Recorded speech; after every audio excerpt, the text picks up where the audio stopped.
Part 2. So yeah, what do you need for Social Security? Do I need to be a vegetable who can't talk and move? Because if I can't talk, they're not going to know what's going on with me. It is bleeding internally, 25 years of not being able to move your body, falling down, scars all over your face, brain damage, your spine, your head, and your arms and legs can't be used properly. You've got numbness in your skin for 25 years. You have already documented disabilities for 15 years. Your mother has already committed suicide and is no longer alive. There's documents everywhere claiming this. Your father has already got caught with some Social Security crap. Somebody else already has Social Security in your name, and you're falling down and been hospitalized 100 times since you've been off Social Security. You've applied 3 times, and people keep on stealing and messing with you. You keep on going to work, and then you have to be pulled out of there in an ambulance. Customers keep on finding you on the ground.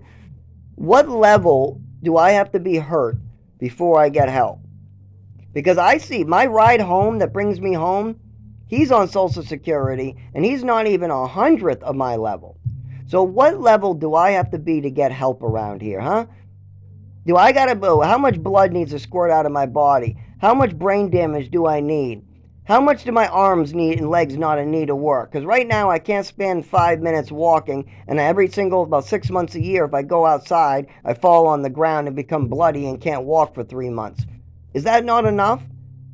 It's not. Apparently it's not. I've been told that's not enough, and I gotta wait until I'm in a wheelchair, can't talk, and my arms don't move anymore. I think this is ridiculous. I think I deserve better treatment here. I have suffered greatly. I've sat and got poisoned while telling the state of Massachusetts, the DMH worker. I told the damn mother, the father, the doctors, the teachers, how much more do I gotta suffer before somebody comes to help me? And don't forget, they gave a wealthy family money who kept it, and then I had to trade cigarettes for clothing. So I was in programs trading rollies that I found on the ground, buying papers at 13 to 16, rolling cigarettes, while every other orphan got a clothing check from the state and got to go clothing shopping. So I was the only orphan that wasn't allowed to have clothing in the program. My father would get me like maybe, I don't know, $40 worth of clothing to $100 worth of clothing a year. And he'll probably argue with that, but I know that for a fact because I'm the one who looked at the prices and picked out the shit. I'm the one who picked it out because my mother wanted me to spend about 100. My father would get mad because he was the one with the Social Security. He was the one who did the bills. But every single month, I had to sit by myself in a program while 16 other kids all went out shopping with their clothing checks, came back with clothing. I looked at my closet, it was empty. They got full closets full of clothing. So I started trading cigarettes and giving them lists. I even got suspended a couple times in the program for it. They said I wasn't allowed to give the kids lists because that's their state money. And then I said, why don't I get clothing? Why does every other kid get clothing and I don't? Why do I don't get clothing? Why do I have to wear size extra extra large when I'm a small? Why do I have to wear giant orange sweaters that I find on the ground? Why do I have to pick up disgusting cigarettes and roll them and sell them to people for clothing? And you know what the program told me? Go ask your father. So I did. I went and asked my father, and he told me, I don't know, it's bullshit. Get away from me. Later I found out it's because he was keeping the money. So they paid out somebody else Social Security money.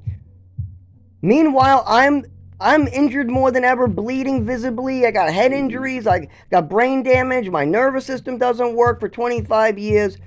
How much more do I need to be injured to get help around here? How much more do I got to be injured before I get a piece of paper that at least says Zach's testicles are filled with blood? Zach's GI is hurting. Zach shouldn't go back to work until he's been looked at. When do I get any help? Because I literally already had a car run over my head, I should say my hair of head, my head of hair. I've already fallen, got scars all over my face. I've already got an ambulance taking my roommate and me out. I can't take any more of this, and now I've had my salary stolen, and I have less money than ever, and everybody wants to stick their hands in my pocket and see how much more they can take from me.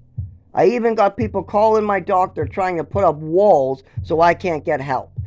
And I even had my father's third wife tell me that she was going to call my doctors and try to mess with my medications and try to tell them what they can and can't do with me, even though she's not an emergency contact. She's never really lived with me. She doesn't know the situation. She doesn't know my health. And the only thing she wants to do is get